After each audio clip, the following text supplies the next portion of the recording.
You today with your 7-8 language arts research project on different genocides that have taken place.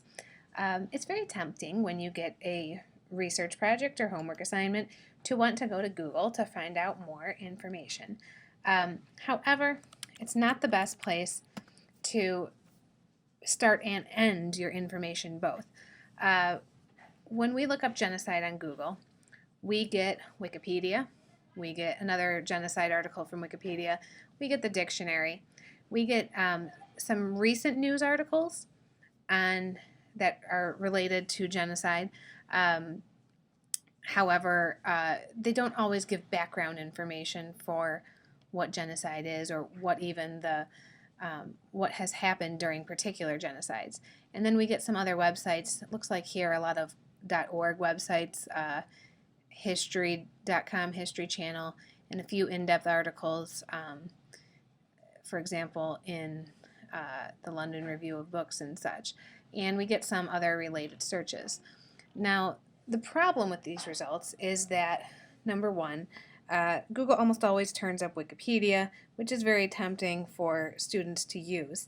However, the Wikipedia article is not considered something that you can use for academic research. Even Wikipedia has an article about why Wikipedia is not considered a credible source. In the academic world, you need to use sources written by experts. Wikipedia is not necessarily written by an expert. However, Wikipedia, like other encyclopedias, is a pretty decent starting point for research. It's great for getting, as they say here, a general understanding of a subject before you dive into it. So it's good to figure out what genocide is, what genocides might have taken place within recent years, but then you have to go on and do more in-depth research on your topic. So while you may peek at Wikipedia, it's not going to be something that you even cite in your works cited of your paper or project. Another problem with Google is that we have to evaluate the websites ourselves as we go and use them for accuracy, how up to date they are, what the bias may or may not be. What's the website's purpose? Are they trying to persuade you of something, sell you something? Sometimes it's hard to determine. Where did they get their information from? It's a lot of work for 7th and 8th grade and even high school students to go through and evaluate these websites. So we want to take some of that guesswork out and go right to valid sources. And number 3, why aren't those valid sources coming up on Google?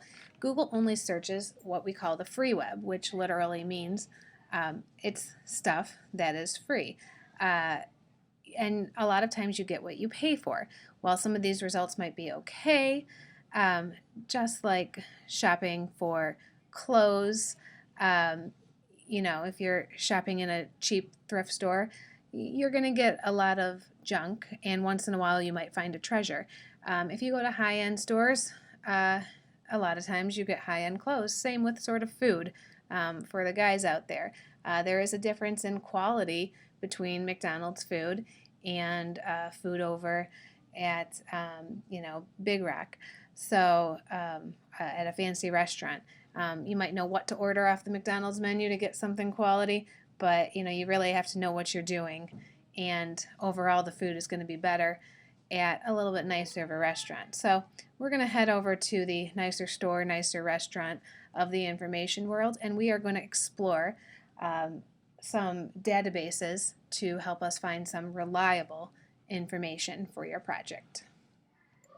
The good news is that you are an American citizen and you have access to all sorts of libraries now, and you will throughout the rest of your life. The Baldwin Public Library, since you started in Birmingham Public Schools, has been a place where you can go for information when you go into the library, or you can use it for its online services, its virtual services for reference.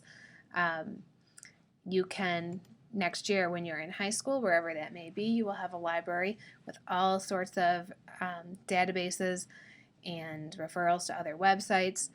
when hopefully you go on to college. You will have a college library, and college libraries often share. For example, I was an Albion student, and I was able to go and use the Michigan library, U of M library. And as long as you are a Michigan resident, you will have access to MEL eLibrary, which is the state of Michigan's virtual library for you, with tons of databases and so very much more that you can access. It automatically logs you in when it recognizes that you're on a computer in Michigan. If it doesn't recognize that, then you can use your driver's license or your public library card to log in from anywhere in the world.